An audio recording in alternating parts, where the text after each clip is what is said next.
Welcome to Everyday Economics, the podcast that helps you learn about the economic world happening around you every day. I'm your host, Chris Krug, CEO of the 501c3 nonprofit, nonpartisan Franklin News Foundation. Everyday Economics, a production of America's Talking Network. You can subscribe to all of our podcasts at americastalking.com.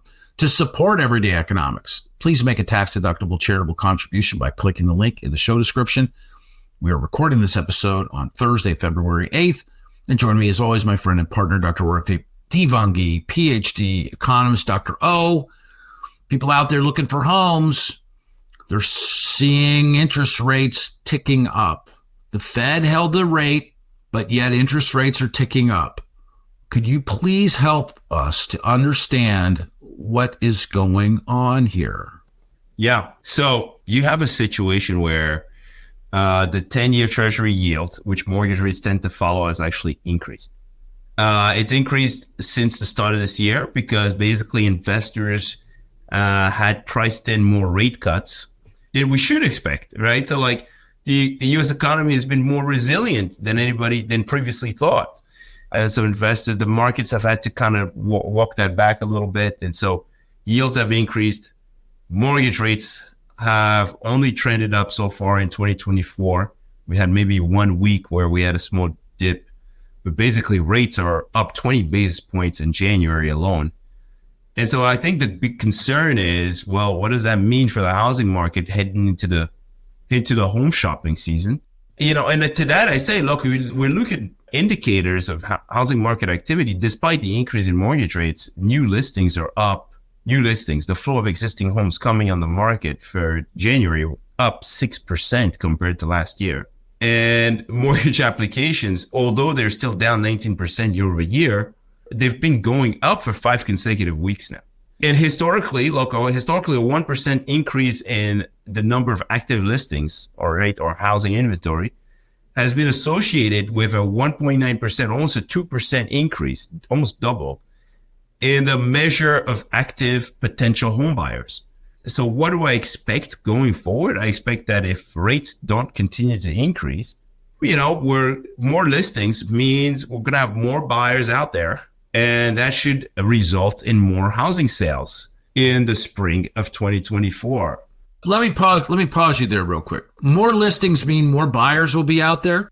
Absolutely. Yeah. I mean, bottom line is the market is constrained. It's been constrained. And you have a lot of people that have been kind of like looking in and out, right?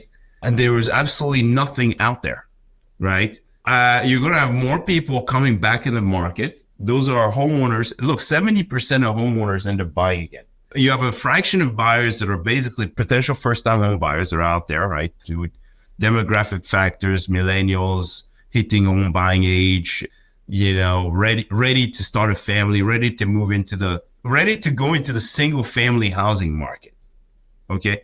And I say this because you even look at the proportion of renters that rent single family homes. It's increased from 29% to 36% in the last couple of years. So more and more renters are finding themselves in these single family rentals, partly because they couldn't afford the higher mortgage rates and couldn't get into the market. You start to see people coming back. You start to see listings coming back. We saw an increase in new listings, 6% year over year. Inventory increased 3% when compared to last year. Still far below pre-pandemic levels, but you could see listings coming back a little bit stronger than buyers so far in January. But ultimately, with more homes available for sale, price growth slowing, buyers come back, right? And that's when you start to see more kind of, I wouldn't say normal activity because we're still so far from where we were before the pandemic, but you start to see, a modest rebound from the kind of frozen market that we have typically at the end of the year, November, December. Understood. And yeah, we are entering into the time of the year historically where homes come on the market. I don't know what the effect of the Super Bowl is, but we're taping this, just a few days before the Super Bowl. And typically, for whatever reason, realtors in my market and other places where I've lived have always said to me that the Super Bowl is kind of the beginning of the home selling season. Let me ask you this question, and we have to keep it tight, but I want to ask you this because this is something that you and I were sort of chatting about earlier this week. Something that I'm seeing anecdotally in the markets where I'm currently, looking at properties, I'm seeing this. Pre-owned homes, that have even short market times are starting to see price reductions. At the same time, new construction homes in those same markets are actually seeing modest increases in pricing. Is that real or is that imagined? No, I don't think it's imagined. Price growth is still, prices are still rising, especially in the most affordable markets. Now, one thing that I've recently started looking at was the composition of listings, new listings. If you look at the types of homes that are coming on the market, when demand shifted towards lower priced homes because of affordability, the new listings for lower priced homes did not fall as much as new listings for higher priced homes, right? So demand shifted, supply also shifted, right? Again, supply and demand kind of follow each other. And now in January, when you're looking the rebound, right? It looks to me like higher priced listing, mid to high tier listings are starting to come back at a stronger pace now than last month. So you're starting to see, it seems to me, that with affordability easing somewhat, you're starting to see higher end listings, I should say mid to high end listings, come back more strongly now at the start of this year.